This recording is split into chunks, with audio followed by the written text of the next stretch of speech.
Germany के Munich शहर में हमारा आज खास मेहमान मध्य प्रदेश सरकार का मुख्यमंत्री डॉक्टर मोहन यादव। डॉक्टर यादव, अपना टीवी 9 नेटवर्क में आपका स्वागत। आपका भी अभिनंदन है, बहुत धन्यवाद। आपका जो सफ़र भोपाल से शुरू हुआ, 6 दिन का सफ़र अब चल रहे हैं, तो पहले यूके में आपको कैसे लगा? यूके में आपको मिले इंडस्ट्री से, एजुकेशन में और फ्रेंड्स ऑफ एमपी, तो आपका अनुभव जो है वो थोड़ा बताएं। देखिए, मैं हमारे मध्य प्रदेश के सभी युवाओं के लिए, खास करके तकनीकी रूप से दक्ष, अच्छे पढ़े लिखे युवाओं को भविष्य में अच्छे रोजगार का अवसर मिले, और केवल पढ़े लिखे लोगों को नहीं, पूरे प्रदेश को निवेश की दृष्टि से आर्थिक रूप से समृद्धशाली बनाना है।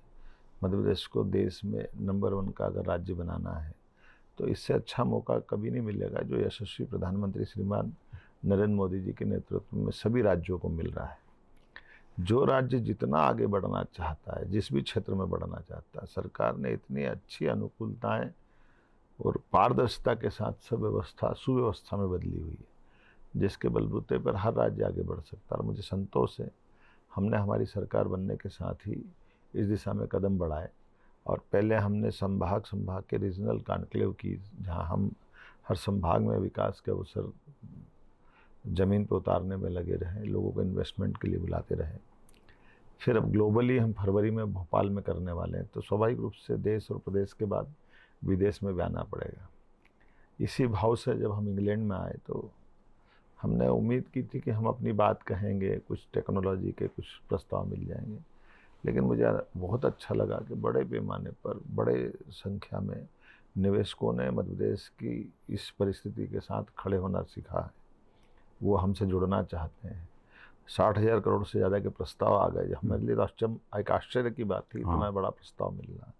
और कौन आदमी बड़ा है जो लंदन में बैठा है, यूके में बैठा और हमसे नहीं जुड़ना चाह रहा है। मुझे संतोष है इस बात का कि ये वो सारी बातें जिससे हमारी काम करने की ताकत 4 गुना और बढ़ जाती है। अनुकूलता से हिम्मत आती है, हिम्मत से परिणाम आते हैं। आप जब यूनिवर्सिटीज़, टेक्नोलॉजी, कौन सा यूके में आपका जो यूके सफ़र में कौन सा कोऑपरेशन आपको सच्चे लगे, जो विजनरी एक अपना दिशा दिखाए मध्य प्रदेश के युवा वर्ग के लिए? वैसे तो सभी सेक्टर की ज़रूरत है हमारे लिए। एजुकेशन भी है, हेल्थ भी है, माइनिंग भी है, टूरिज़्म भी है। और सबसे अच्छी बात ये है कि हमारी अपनी वहाँ की जो खास करके स्किल डेवलपमेंट के प्रस्ताव पे भी बात अगर हो रही है, तो हर जगह से अनुकूलता मिल रही है, और हर जगह हमारी अपनी बात को तवज्जो मिल रही है, और लोग आकर के जुड़ना चाहते हैं। आप अभी म्यूनिख शहर में हैं, तो म्यूनिख माना जाता है एक अत्यंत उन्नतशील शहर है, और इसके बावेरिया की economy one of the biggest in Europe में। तो अब म्यूनिख में जर्मनी के साथ मध्य प्रदेश गवर्नमेंट का क्या क्या कोऑपरेशन आप सोच रहे हैं, और क्या क्या निवेश के लिए आप यहाँ पे आमंत्रित कर रहे हैं निवेशक के लिए? देखिए, जर्मनी अपने आप में सेकेंड वर्ल्ड वार के बाद एक अलग दुनिया में चला गया था, लेकिन अपनी क्षमता, योग्यता, प्रतिभा, बुद्धिमत्ता, मेधा के भरोसे जर्मनी ने अपनी दुनिया में अलग पहचान बना ली, और ये 5वें नंबर की इकोनॉमी बन करके खड़ा हो गया। हम इसकी अच्छाई को समझ करके, मध्य प्रदेश और देश हमारा वर्षों पुराना संबंध है। मैं मैक्स मुलर जी के समय से याद रखता हूँ कि वेदों का अनुवाद अगर किसी ने किया है, तो जर्मन विद्वान मैक्स मुलर ने किया है। और संस्कृत भाषा से आदिकाल से यहाँ से संबंध है। ऐसे में बहुत संभावना है कि जर्मनी हमसे जुड़ करके, हम और वो एक दूसरे के पूरक है, हम एक दूसरे को साथ देकर आगे बढ़ेंगे। म्यूनिख में मैं आया हूँ, और सवेरे ही मैंने यहाँ के बावेरिया राज्य के मंत्री से मुलाकात की, और उनके मुख्यमंत्री के दूत के नाते से उनने चर्चा भी की। राष्ट्रपति को भी सारे मामलों में वो विदेशी इन व्यवस्थाओं को लेकर चलते हैं, और उन्होंने कहा कि हम अपनी टेक्नोलॉजी से, खास करके यहाँ बड़े पैमाने पर प्रशिक्षित अप्रशिक्षित सभी प्रकार के व्यक्तियों की रोजगार के लिए बहुत ज़रूरत है। उनको व्यक्तियों की कमी है, हमारे पास व्यक्ति पर्याप्त है, मानव जो इस युवा तैयार है, जिनको हम एक तरह से स्किल में मदद कर सकते हैं, टेक्नोलॉजी यहाँ से दे सकते हैं। ऐसे बहुत सारे सेक्टर में हम एक दूसरे के पूरक हैं। कौन सा सेक्टर में जर्मनी को आप मध्य प्रदेश का और जर्मनी का कोऑपरेशन आगे लेके जाने के लिए सोच रहे हैं? आपका जैसे मैंने यूके बारे में कहा, वही सब यहाँ भी बोला। यहाँ खास करके ये जो हमारा इंजीनियरिंग सेक्टर है, मशीनी आधारित उद्योग जितने भी हैं, या हमारी व्हीकल के लिए टेक्नोलॉजी का विषय है, ये मतलब जर्मनी शुद्ध। और इस मामले में फिर हमारी डैम टेक्नोलॉजी से लेकर के कई सारे मामलों में मशीन जहाँ जहाँ लगती है जर्मन वहाँ खड़े रहते हैं, और वो नई टेक्नोलॉजी से अपने आप को तुरंत बदलना भी चाहते हैं और जुड़ करके डेवलपमेंट दिखा देते हैं। ऐसे में हमारी अगर अधोसंरचना सुधरती है हमारे सभी सेक्टर में, और हेल्थ से लेकर कई सेक्टर में उनको ज़रूरत भी है लोगों की, तो प्रशिक्षित लोग वो यहाँ मांग रहे हैं और हम उनसे टेक्नोलॉजी मांग रहे हैं, एक दूसरे के पूरक है। जैसा अभी जर्मनी में स्टेट ऑफ बाden-württemberg के साथ महाराष्ट्र गवर्नमंट का कोलैबोरेशन है स्किल मैन पावर के लिए, आप ऐसे दिशा में हमने सोच किया रहे हैं? ना, बिल्कुल हमने कहा हम अपना एक ऑफिस भी खुलवा रहे हैं जर्मनी का, मध्य प्रदेश में खुलवाएंगे, और हम उस दिशा में ठोस काम कर रहे हैं। बाकी राज्य भी उसी दिशा में जा रहे हैं, मोदी जी के नेतृत्व में हम भी इस बात में आगे बढ़ रहे हैं। जर्मनी के और विशेषता है जैसा टूरिज़्म, बहुत जर्मनी से इंडिया में बहुत सारे जर्मन लोग घूमने जाते हैं विंटर में, तो क्या आपका कोई स्पेशल इंसेंटिव पैकेज? पर्यटन की दृष्टि से तो मध्य प्रदेश पूरे देश का स्वर्ग है, जहाँ सभी प्रकार के पर्यटन की संभावना है। ऐसे में नेचुरल फॉरेस्ट जो हमारे यहाँ है, हमारे यहाँ जिस प्रकार से वन संपदा है, हमारे यहाँ जिस प्रकार से टाइगर, लेपर्ड, चीता, अब तो हाथी भी मध्य प्रदेश में है, तो सभी न केवल वन संपदा, बाकी हमारी खासकर टूरिज़्म के सेक्टर में धार्मिक पर्यटन को लेकर के इंफ्रास्ट्रक्चर की बहुत अच्छी स्थिति बन गई, तो आवागमन की सुविधा हो गई, हवाई कनेक्टिविटी बहुत अच्छी हो गई, हमारे सब टूरिज़्म के होटलों की बहुत अच्छी स्थिति है। तो सब कारण से मध्य प्रदेश अपने आप में एक आकर्षक राज्य बना है, और उस आधार पर जर्मनी लोग जो एक बार आते हैं वो बार बार आते रहेंगे। मैं मान के चलता हूँ कि न केवल पर्यटन, बाकी सब क्षेत्र में हमारे यहाँ जैसे पीथमपुर की इंडस्ट्री, भोपाल की इंडस्ट्री, कई इंडस्ट्रियों में जर्मन के लोगों का पहले से ही हमारे यहाँ उनका अपना इन्वेस्टमेंट भी है और उनका इंटरेस्ट भी है। हम इसको और बढ़ाना चाहते हैं। इसे स्किल डेवलपमेंट में भी हम ग्लोबल स्किल पार्क में भी जर्मनी लोगों की तकनीकी रूप से मार्गदर्शन भी चाह रहे हैं। यहाँ की यूनिवर्सिटियों से हमारी यूनिवर्सिटियों में आपस में आदान प्रदान करने की बात ना, हाँ, इसी और अलग अलग प्रकार से जो जो संभावना रहेगी सब पे हम जा रहे हैं। इस पूरे प्रक्रिया में जब आप जस्ट म्यूनिक में आए हैं तो आपको क्या कौन सा दृष्टिभंगी लग रहे हैं जो और आगे बढ़ा सकते हैं जर्मन इंडो जर्मन कोऑपरेशन या मध्य प्रदेश के ना पिवटल रोल? देखिए, व्हीकल के मामले में जर्मनी बहुत आगे है।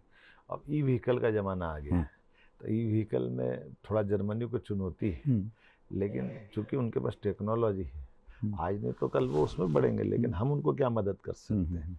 इसी प्रकार से हमारी होटल इंडस्ट्री है, इंफ्रास्ट्रक्चर के बड़े बड़े काम हैं, हमारे यहाँ एरिगेटेड एरिया बहुत बड़ा है, इसलिए उनकी टेक्नोलॉजी का बहुत संभावना है। माइक्रो मैनेजमेंट से वो काम करते हैं। इसी प्रकार से फूड इंडस्ट्रियों में बहुत गुंजाइश है। एग्रीकल्चर को लेकर के भी उनसे सीखा जा सकता है, वो हमसे सीखें, हम उनकी टेक्नोलॉजी का लाभ लेना चाहते हैं। तो कुल मिलाकर के बड़ी अच्छी यात्रा रहने वाली है, और जिस ढंग से रिस्पांस मिल रहा है, मैं उम्मीद कर रहा हूँ कि इसका हमको लाभ मिलेगा। अभी हमारा सस्टेनेबल वर्ल्ड हम लिखने चाहते हैं। हमारा माननीय प्रधानमंत्री जी का सपना है नेट ज़ीरो, तो उस विषय में मध्य प्रदेश सरकार और जर्मन कोऑपरेशन या यूरोपियन कोऑपरेशन से कैसे, किस दिशा में आप देखना चाहते हैं? जिस ढंग का समय बन रहा है, समय चल रहा है, हम अपनी इकोनॉमी डबल करना चाह रहे हैं माननीय मोदी जी के नेतृत्व में, और जर्मनी लोगों का भी अब स्थिति ये बन गई कि आबादी की इनको परेशानी है, उम्र बढ़ रही है, कई चुनौतियां युद्ध के कारण से आसपास इनको महसूस हो रही है, जिसमें इनकी बहुत सारी कठिनाइयाँ बढ़ रही है। तो इनको भी मार्ग ढूंढना पड़ेंगे जिस मार्ग से मध्य प्रदेश और भारत इनके लिए मित्र का भाव लाता है। हमारे अतीत के संबंध बहुत अच्छे हैं जर्मनी से, तो इसके कारण से इनसे हमारी बहुत अच्छे से निभ सकती है, मैं गारंटी ले सकता हूँ। जैसे अभी ग्रीन एनर्जी जो एक नया ये मेरा अपना चल रहा है, ग्रीन एनर्जी में आपका क्या पॉलिसीज़ है? हम ग्रीन एनर्जी को लगातार प्रमोट कर रहे हैं, और जैसे नवकरणीय ऊर्जा से लेकर सब सेक्टर में ये कार्बन की परेशानी तो सभी को है, स्वाभाविक रूप से इनकी टेक्नोलॉजी का लाभ लेते हुए हम इसमें आगे बढ़ेंगे। डॉक्टर साहब, हम जर्मनी में आए और जर्मनी में आके फुटबॉल का बात नहीं करें तो संपन्न नहीं होते। तो शडोल एक जगह है आपका डिस्ट्रिक्ट में, बिरछपुर एक गांव है जहां से मिनी ब्राज़ील कहते हैं।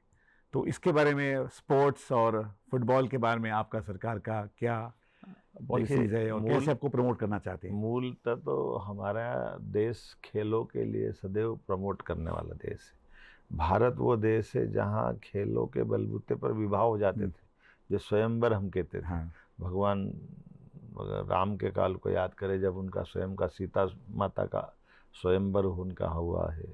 भगवान कृष्ण के काल में अर्जुन का स्वयंवर अपने आप में उदाहरण है। तो खेल के मामले में तो सदैव भारत बहुत आगे है। ये अलग बात है कि जर्मनी भी फुटबॉल को लेकर के एक तरह से उनकी आत्मा कहीं बसती है, फुटबॉल में बसती है।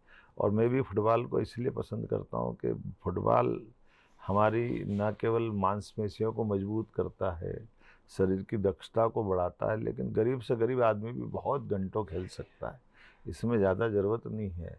लेकिन ये खेल हमारे लिए जीवन में अगर अनिवार्य रूप से फुटबॉल को महत्व देना है तो मैं मान के चलता हूँ कि मध्य प्रदेश उसमें आगे बढ़ा है। शहडोल का जो आप जिक्र कर रहे हैं, पूरा गांव अपनी कहाँ दारूबाजी करता था सब छोड़ करके आज वो खेल के पीछे दीवाना हुआ है। तो फुटबॉल के माध्यम से हम यहाँ के कोच भी हमारे यहाँ बुला सकते हैं, वहाँ के होनहार खिलाड़ियों को यहाँ भेज सकते हैं। और फुटबॉल भी हमारे लिए एक राजदूत का काम करेगा, जो आपस में दोनों राज्यों के लिए, दोनों देशों में एक बड़ी भूमिका अदा करेगा।